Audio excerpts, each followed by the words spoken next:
Every footage हर एक petrol pump के पास, हर एक ट्रैफिक सिस्टम के पास निकाले।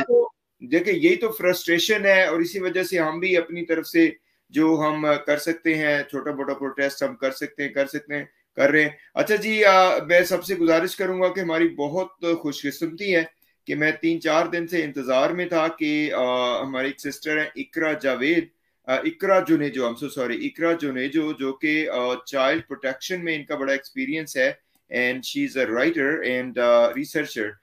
तो मैं उनको उसमें था। तो इकरा, अभी आप मेरी आवाज सुन सकती हैं? जी जी, अस्सलाम वालेकुम।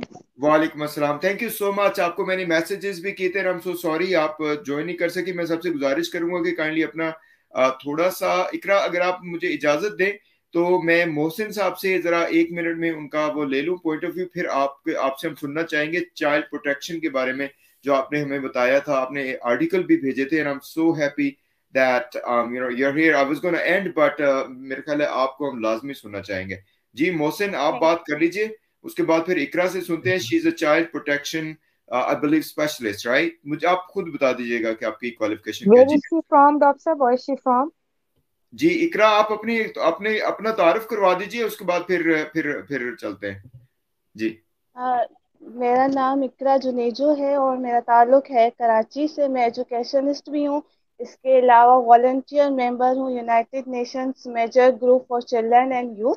हम्म इसके अलावा सस्टेनेबल डेवलपमेंट गोल्स जो हैं उसकी मैं एडवोकेट हूँ, इसकी हम एडवोकेसी करते हैं और बहुत हम्म। सारे काम करते हैं, तो टाइम लिमिटेड है। जी जी जी, आप बात कीजिए मोहसिन। आप आपको जरा मैं चाहूंगा, गुजारिश करूंगा बाकी सब लोग वो करें। इकरा से मैं काफी दिनों से कोशिश में था। आपकी आवाज थोड़ी सी कम है करंटली, अगर आप थोड़ा सा आवाज को सेट कर ले तो आप हमें बताइए इस सारे केस के बारे में। आपने कहा था कि ये जो दुआजारा वाला केस है, ये मैंने बल्कि जी लिख भी लिए थे वो points. It is child enticement, and you said that the culprits or perpetrators, they wanted to spoil reputation of victim. These were your words, right? जी जी। यस। तो इसमें बताइए आप हमें क्या है आपके पास डिटेल्स, और इस केस को आप कैसे दे सकते हैं? Do you think, let me ask you question, do you think this is child kidnapping, of course child enticement, and of course child trafficking, and also child grooming? This is child enticement. अब मैं आपको थोड़ा सा explain कर दूं। हम्म। उसमें ये है, दो चीजें होती हैं, एक किडनैपिंग होती है, एक इंटाइसमेंट होती है। ओके। जो किडनैपिंग होती है उसमें आप चाइल्ड हो या कोई बड़ा हो उसको आप मूव कराते हैं फोर्स से। हम्म लेकिन जो इंटाइसमेंट होती है उसमें फोर्स इन्वॉल्व नहीं होती है, बजाय बच्चा खुद चल के आपके पास आता है, आप कोई व्हीकल उसको प्रोवाइड करते हैं और फिर वो आगे आप उसको मूव करा के फिर अपनी मर्जी चलाते हैं। हम्म तो हमारा जो पाकिस्तान का कानून है उसमें भी ये जुर्म है और हम्म ये क्राइम है। अब इसके मखसूस पार्ट हैं, आप बच्चा आता तो अपनी मर्जी से है, हम्म लेकिन उसके बाद फिर आपकी मर्जी चलती है, फिर आप उससे हम्म अंडर मैरिज करें या उसको कोई दूसरा उसके साथ ऑफेंसेस हो जाए। अच्छा, हम्म उसमें जो मॉडर्न टेक्निक है इन लोगों की, ये इंटरनेट यूज करते हैं, हम्म इंटरनेट पे जो है बच्चे को फंसाते हैं। हम्म सही है, उनका मोड ऑफ कम्युनिकेशन यही होता है। अगर मैं इस केस की बात करूं, इस पर्टिकुलर केस की बात करूं, तो ये कहते हैं कि हमारा पबजी पे कांटेक्ट था, हम्म तो इसका मतलब है इंटरनेट यूज हुआ है, बच्ची हम्म को फंसाया गया है। और यहाँ पाकिस्तान पीपीसी में 294 का गालिबन सेक्शन ए है या सी है, इसको हम कहते हैं एक्सपोजर टू सिडक्शन। हम्म तो इस तरह की वो मैसेजेस भेजते हैं प्यार मोहब्बत वाले कि हम तुम्हारे बिना रह नहीं सकते, वो नहीं हो सकता।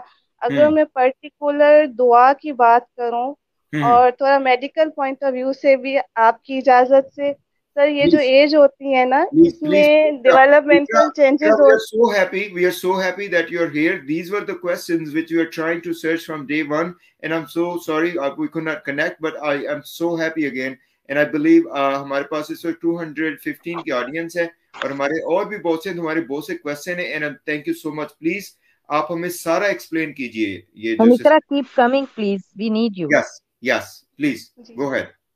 जी, थैंक यू सर। तो इसमें होता ये है कि ये जो डेवलपमेंटल चेंजेस हो रही होती है ना बच्चे के अंदर, 10 साल से 15 साल के बीच में अर्ली प्यूबर्टी भी हम उसे कहते हैं, तो दो एनर्जीज होती हैं, एक मैक्सुलाइन एनर्जी, फेमिनाइन एनर्जी, और दोनों एनर्जीज आपको पता है एक दूसरे को अट्रैक्ट करती हैं। यस। तो ये जो ईयर्स होते हैं इनमें ये थोड़ा लेवल जो होता है वो थोड़ा ऊपर होता है। जी। तो इसमें इसका ये लोग फायदा उठाते हैं, जो क्रिमिनल माइंडसेट होता है वो उस चीज को जानता है, वो इस चीज का फायदा उठाता है, और इसका टारगेट भी इसी एज ग्रुप के बच्चे होते हैं, फिर वो हम्म। चाहे लड़का हो या लड़की हो, वो इन हम्म। बातों में वो आ जाते हैं। तो इस यस। केस में भी यही हुआ है, बच्ची स्कूल नहीं जा रही थी, कोविड के दिन थे, तो अगर कोई अपोजिट जेंडर इस तरह के मैसेजेस करता है, बच्चा तो खुश हो जाएगा ना, हम्म। क्योंकि वो हम्म। एनर्जीज का लेवल हाई ऊपर होता है, बहुत ज्यादा वो चीजें अटैक कर रही होती हैं। अच्छा, इसमें जो है जो रेपुटेशन स्पॉइल करना भी ये क्राइम का पार्ट है। तो मैं ये हम्म। कहूंगी कि इस तरह दुआ के जितने भी मैसेजेस आ रहे हैं, तो इस हम्म। पे बजाय इसके कि हम रिएक्शन दें, हमने सब्र से काम लेना है, जज्बात पे काबू रखना है, ये क्राइम का हिस्सा है। और ये चाहते ही यही है कि इनके ऊपर रिएक्शन आए, इनको गालियां पड़े, ताकि अगर ये किसी दूसरे मुल्क में पॉलिटिकल असाइलम का कोई बनाते हैं, प्लान बनाते हैं या केस बनाते हैं, तो वो स्ट्रांग हो और इसको ये यूज करें। That's तो a वाह। अगर very good इसके point. इकरा मैं आपसे ये पूछना चाहूंगा, I am sorry to interrupt but this is so important important point and I am so happy again you know इसको आप इतना एलोक्वेंटली डिस्क्राइब कर रही हैं। ये क्या इसका मतलब ये है कि जब इस तरह के वो आए तो लोग जो है वो दुआ ज़हरा को कहना शुरू कर देंगे, इनका मतलब ये है या इनका मकसद ये है? तो आपका ख्याल है कि दुआ ज़हरा को कुछ नहीं कहना चाहिए क्योंकि वो तो मासूम बच्ची ट्रैप हो गई है वहां पे, इज दैट ट्रू? जी जी, जी जी ओके। सर, वो बिल्कुल वो ट्रैप हुई है, और इनका मकसद ये है कि उसकी रेपुटेशन को पब्लिक की नज़र में एक्सपॉइल किया जाए। अगर हम्म। आप इसका पूरा देखें, शब्बीर का इंटरव्यू मैंने एक देखा था उनके हम्म। साथ, जुनैरा माहम के साथ, हम्म। वो ये कहते हैं कि मैंने जहीर से कहा कि तुम दुआ से कहो कि पंजाब आ जाए और हम्म। फिर तुम्हारी हम शादी करा देंगे। तो हम्म। ये उसने लालच दिया, बच्ची को एंटाइस किया। अब वो कहते हैं वाह। बच्ची खुद आ गई। अब वो हम्म। सारा मलबा जो है वो दुआ के ऊपर डाल रहे हैं कि दुआ खुद आई। तो हम्म। इससे इनका काम भी हो गया, बच्ची उनके उनके कब्जे में आ गई, और बच्ची जी। इसी बात को यूज करके वो उसकी रेपुटेशन स्पॉइल करने की हाँ कोशिश बिल्कुल, मैं कर रहे वही हैं। बताना चाह रहा था, आपसे वही बात कर रहा था कि पहले दिन से या जो अभी लास्ट इंटरव्यू है उसमें भी उन्होंने ये कहा है कि ये खुद आ गई, और अब खुद आ गई तो उसने कहा मैं तो या मर जाऊंगी या वापस नहीं जाऊंगी या मेरे साथ कुछ भी कर लो। तो जहीर ने कहा जी अब चूंकि ये खुद आ चुकी थी तो मैं इसका क्या करता, ऐसे ही है? जी जी सर, ये इसका क्राइम का हिस्सा है, ये सारी चीजें एंटाइसमेंट में ही आती है। और हम्म। ये क्राइम है, आप यूएस में रहते हैं, यूएस में आपको पता होगा कि जो बिल्कुल। लॉ इन्फोर्समेंट एजेंसीज हैं वो माइनर्स की वो इंटरनेट के ऊपर आईडीज बनाती हैं ऐसे लोगों को ट्रैप करने के लिए। और हम्म। पास्ट में ऐसा हुआ भी है। और हम्म। अगर अभी मैं पाकिस्तान की बात करूं, तो पाकिस्तान सीआरसी का सिग्नेटरी है। और जब ये थोड़ा सा क्राइम रेट बढ़ा, तो इसमें 2014 के अंदर हमारी नेशनल असेंबली में बिल भी पास हुआ। और जो बच्चे की डेफिनेशन, जुवेनाइल जस्टिस सिस्टम की बात कर रही हूँ, पहले 7 साल थी, उसको 12 साल किया, क्योंकि यूएन का सिग्नेटरी है।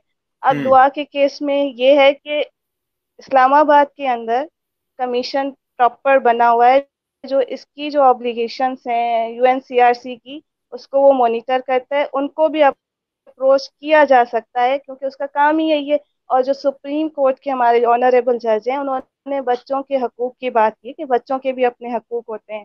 तो चाइल्ड हम्म। प्रोटेक्शन की अगर मैं बात करूं और यूएनसीआरसी की, तो वो भी बच्चों के हकूक को एड्रेस करता है। इस एज जी। में, अंडर एज में शादी नहीं होनी है, और इस एज हम्म। का जो बच्चा है उसकी अपनी कोई मर्जी नहीं होती है।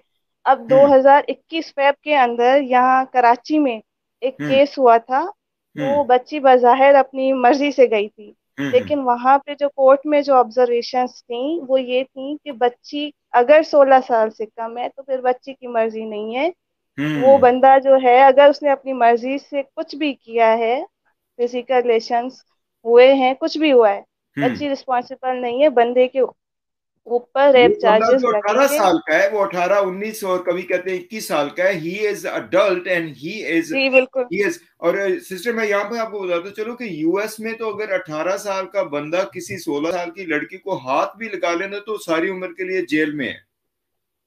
बिल्कुल सर, ऐसा ही ऐसे है। में और एक्सपोजर टू सिडक्शन भी तो क्राइम है ना, कोई ऐसा मटेरियल भेजना या कोई हम्म ऐसा मैसेज भेजना जिससे उसकी मेंटल एक्सप्लॉयटेशन हो। अब हम्म देखें, वो बच्ची घर में थी। बाप और बेटी का तो एक एहतराम वाला रिश्ता होता है। हम्म सैयद घराना है तो वहां पे तो एहतराम और ज्यादा होता है। जी तो बच्ची बाहर गई नहीं है, तो ये कोविड की वजह से ना जो इस तरह के हम्म केसेस बहुत ज्यादा हुए हैं। हम्म पूरे ओवरऑल वर्ल्ड में चाइल्ड अब्यूज के जो केसेस हैं वो बढ़े हैं। हम्म आई सी। तो हम इसको एज अ चाइल्ड इंटाइसमेंट देखते हैं।